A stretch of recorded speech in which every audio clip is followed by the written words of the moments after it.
Let's break something from the start. You've been taught to be accessible, to smile when you don't want to respond when you shouldn't, to justify yourself even when no one is asking.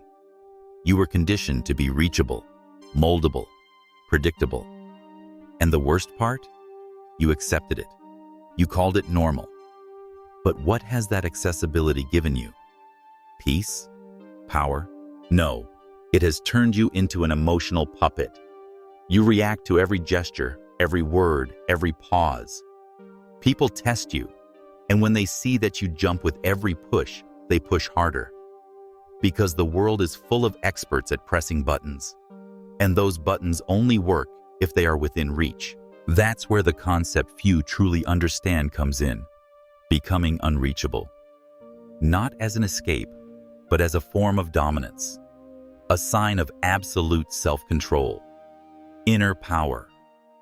We're not talking about emotional walls. We're talking about learning not to react. Because each time you do, you hand over your power. Silence is not coldness, it's strategy. Mystery is not indifference, it's magnetism. Some people walk into a room and dominate it without saying a word. Not because they shout louder, but because they're not an open book. They don't trade access for attention. They don't rush to explain, justify, or please. They understand what most people don't. The less you give, the more others want to know. Humans are addicted to what they cannot control, what is hidden, what doesn't yield. That's why the unreachable person creates intrigue. They don't fold. They know how to let go. And letting go, contrary to what you've been told, isn't weakness. It's liberation. Let go of the relationship that suffocates you, the job that drains you, the commitment that ties you down with no purpose. Let go of the need to be understood, to be right, to be validated. The more you cling, the more you depend. And dependence is the enemy of personal power. You can't be unreachable if you're constantly seeking applause, approval, validation. Even explaining too much is a form of surrender. You don't owe people your reasons. You don't need to convince them that you're good. Those who judge you already wrote your story, and they're not looking for the truth. They're looking for confirmation. Don't feed their narrative. Stay quiet. Let time speak. In a world where everyone shouts, the one who is silent holds power. In a world where everyone begs to be seen, the one who becomes invisible becomes unforgettable. Presence is not about being everywhere. It's about being impossible to ignore when you choose to be. And you only achieve that when you stop reacting. When you stop being emotionally dragged by every word, every gesture, every expectation.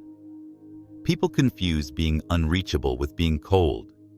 But it's not coldness. It's emotional maturity. The one who reacts to everything is ruled by their surroundings. The one who chooses their responses rules their life. That is not isolations. That is sovereignty. Self-control is not repression.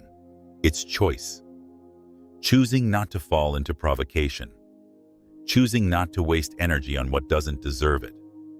Choosing to retreat before you become the villain in a story that was never yours. Sometimes the most powerful move is doing nothing. When you become unreachable, something subtle but radical happens. The people who used to manipulate you no longer know how. Those who dumped their frustrations on you can't find an echo anymore. Those who expected you to beg are met with absence. And you, in your silence, in your calm, continue forward. The peace that comes from not explaining, not responding, not needing to justify yourself, it's indescribable. But to get there, you must go through a brutal process. Detachment. You must stop needing to be loved, to be accepted, to be understood. Because as long as you beg for affection, you'll be reachable, and that's dangerous. The key lies in boundaries. Not boundaries you shout, not ones you negotiate or post online. Boundaries that are felt, lived, respected, because you respect them first. And when you live this way, people feel it. Yes, you might lose some along the way, but they aren't losses. They're liberations. Letting go is also about refusing to carry what isn't yours. You can't save everyone. You can't be the emotional lifeline for those who don't want to grow. You can't keep being the trash bin for people's unresolved pain. Be brutally selective with your energy. It's finite. And when you waste it, you shrink to fit where you don't belong. Mystery, silence, calm. These are not flaws. They are the virtues of people who no longer need to scream to be heard, who no longer perform for acceptance, who choose peace over popularity. And that peace is magnetic. Everyone wants it, but they don't realize it can't be bought. It's earned through painful choices. So the next time someone tries to provoke you, remember, not responding is a power move. Not playing the game is winning. Not giving explanations is how you protect your energy. Silence is your sword. Self-control is your shield. And when you become unreachable, not because you're hiding, but because you're choosing, everything changes. The one who doesn't sell themselves is worth more. The one who doesn't seek to please earns respect.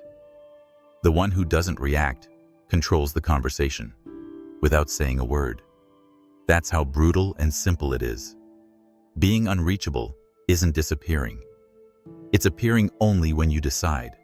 It's not apathy. It's clarity. You realize you've always had the power. You were just handing it away. So ask yourself, will you keep reacting to everything, letting the world define you? Or will you start deciding what reaches you, what touches you, what defines you? That quiet decision, made without announcement, is the one that changes everything. Becoming unreachable is an act of self-love. It says to the world, you don't get access to me just because you want it. You get access because I allow it. And that permission, my friend, is sacred. Guard it, protect it. And when someone crosses your line, let them meet silence, not out of hate, but because it simply doesn't move you anymore. That is the real victory. To be unreachable, not out of arrogance or coldness, but because you finally become the master of yourself. And if you've read this far, it's because something in you is waking up. A silent discomfort, a sense that something must change. And that feeling, however uncomfortable, is a good sign, because it means you're done being the person who reacts to everything, who chases acceptance, who constantly needs to be understood. Now you're ready for something deeper, something quieter, a life of presence, not performance, a life where your value isn't proven, it's lived, quietly, powerfully, consistently.